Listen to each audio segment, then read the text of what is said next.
அப்படி வரக்கூடிய வேளையில் அந்த புத்தல் சவாரி போகிறாங்க. அது எப்படி போகிறாங்க தெரியுமா? சவாரியாக போகலை, ஒரு பேசஞ்சரை அவங்கள ஏற்றலை. என்ன செய்கிறாங்க தெரியுமா? நான் புத்தல் கந்திரியான் கூட்டமாக கிடக்குமா, போய் பார்க்கணும், நானும் போதானே செய்வேன் பைக்கில். அதுக்கு நான் என்ன செய்கிறேன், ஒரு ஆள்கிட்ட லீஸுக்கு ஆட்டோ எடுத்துகிட்டு அந்த ஆட்டோவை வச்சு நான் என்ன செய்கிறேன், ஒரு கஸ்டமர் யாராச்சும் கேட்டாங்கன்னா 800 900 ரூபாய்க்கு நான் என்ன செஞ்சுருவேன், போயிட்டு வந்துடுவேன். அப்படிங்கிற மாதிரி 800 900 ரூபாய்க்கும் போகக்கூடியவங்களாம் இருக்கதான் செய்கிறாங்க. அப்போ அவங்களாம் என்ன செய்ய, இந்த மாதிரியாக 800 900 ரூபாய்க்கு எதுக்கு போகிறாங்கன்னு கேட்டால், அவங்க போகிறாங்களாம், போகிறதோட இவங்களை ஏற்றிட்டு போகிறாங்க.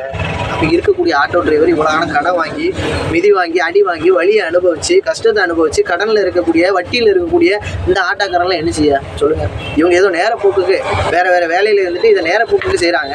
உண்மையாக இதையே தொழிலாக உளப்பூர்வமாக தொழிலை பிடிச்சு வந்து நம்பி இருக்கிறவங்கலாம் என்ன செய்ய? இப்போ இது மாதிரியாக தான் ஒவ்வொரு ஆட்டோ டிரைவரும் என்ன செய்கிறாங்க, அவங்களுடைய கஷ்டத்தில் சிரமத்தில் வாழக்கூடிய ஆட்டோ டிரைவர்களாக இருக்கிறாங்க.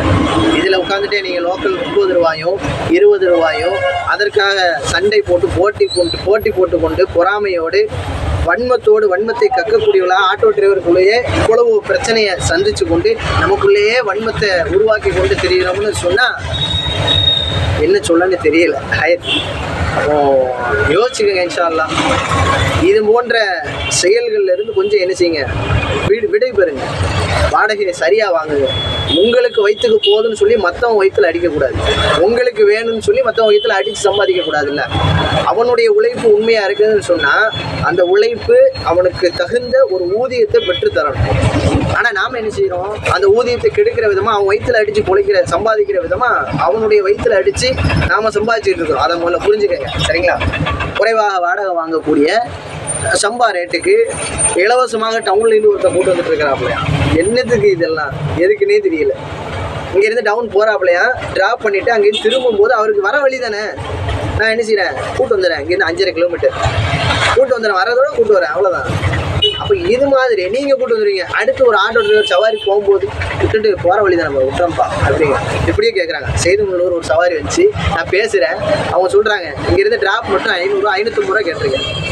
சரி, ட்ராப் பண்ணிடுவோப்பா, ரிட்டன் ஒரு ஆளை மட்டும் இங்கே கூண்டு விட்டுரு அப்படிங்கிறாங்க. என்னம்மா அப்போ நான் தனியாக வருமா அதுக்கு வாடகைங்கிறேன்?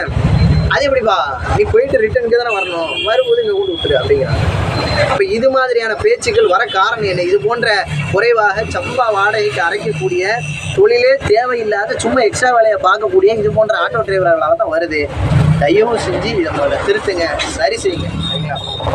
கொஞ்சம் என்ன செய்யுங்க, மற்ற ஆட்டோ டிரைவர்களை பற்றி கொஞ்சம் யோசிச்சு, கொஞ்சம் கனிவாக, இரக்கமாக, இலகுவாக இந்த வாடகையை வாங்கிறதுக்கு முன்வாங்க.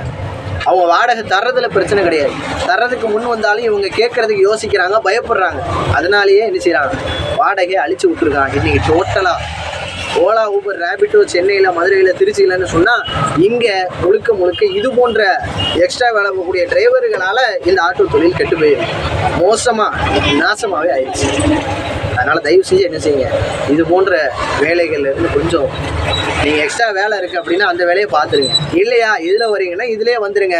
இதில் டோட்டலாக வாடகை சரியாக வாங்க, அவ்வளோதான் மேட்ரு. இன்ஷா அல்லாஹ் இது நம்ம சரி செஞ்சாலே, ஒரு அண்ணன் சொன்னது போல் அந்த வாடகை விஷயத்தில் எல்லோரும் ஒற்றுமையாக இருந்துட்டாலே நாம் மேக்சிமம் இந்த ஆட்டோ டிரைவர்களை ஒற்றுமையாக்க முடியும். அது எந்த மாற்றமும் இல்லை. இன்னும் கூடுதலாக ஒற்றுமை சம்மந்தமான ஆட்டோ டிரைவர்களுக்கு உள்ள முக்கியமான தேவைன்னு சொன்னால், நாம் எல்லாத்தையும் சரி பண்ண முடியும்னு ஒரு வீடியோ போட்டோங்கல்ல, அப்படி சரி பண்ண முடியும்னா அதற்கு ஒரே வழி ஒற்றுமை தான்.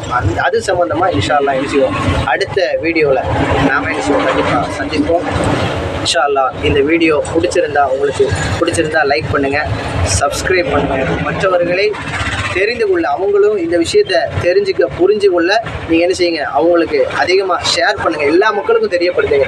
ஏன்னா ஆட்டோக்காரனுடைய சிரமங்கிறது அவ்வளவு சிரமமான ஒரு வேலை, அவ்வளோ கஷ்டமான, மழையிலையும் வெயிலையும் புயலையும் பார்க்காம நாங்கள் என்ன செய்கிறோம், ஆட்டோ ஓட்டிகிட்டு இருக்கோம், அவ்வளோ கஷ்டப்படுறோம். அப்போது இந்த மாதிரி தொழிலை கெடுக்கக்கூடியவங்க இருக்கிற வரைக்கும் இந்த தொழில் உருப்படாது, இதுதான் உண்மை, சரிங்களா? அப்போ அந்த மாதிரியான எல்லா நபர்களுக்கும், கேடு நினைக்கிறவங்களா இருந்தாலும் சரி, நல்லது நினைக்கிறவங்களா இருந்தாலும் சரி, யாராக இருந்தாலுமே எல்லாருக்குமே இந்த வீடியோவை ஷேர் பண்ணுங்கள். உங்களுடைய கருத்து எக்ஸ்ட்ரா நீங்கள் சொல்ல நினைக்கிறது, என்கிட்ட என் மேலே கோபமே இருந்தாலும் பிரச்சனை கிடையாது, சரிங்களா? உங்களுடைய கோபத்தை காமிக்கிறது, இப்படி எதுவாக இருந்தாலுமே கமெண்ட் பண்ணுங்கள் இன்ஷா அல்லாஹ்.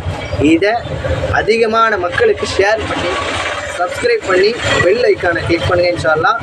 இந்த சேனல் கண்டிப்பாக உங்களுக்கு பயனுள்ளதாக இருக்கும் இன்ஷா அல்லாஹ். அதற்காக அதிகமாக துவா செய்யுங்க. நன்றி. இது உங்கள் எம்பிஎம் ஆட்டோக்காரன் சேனல்.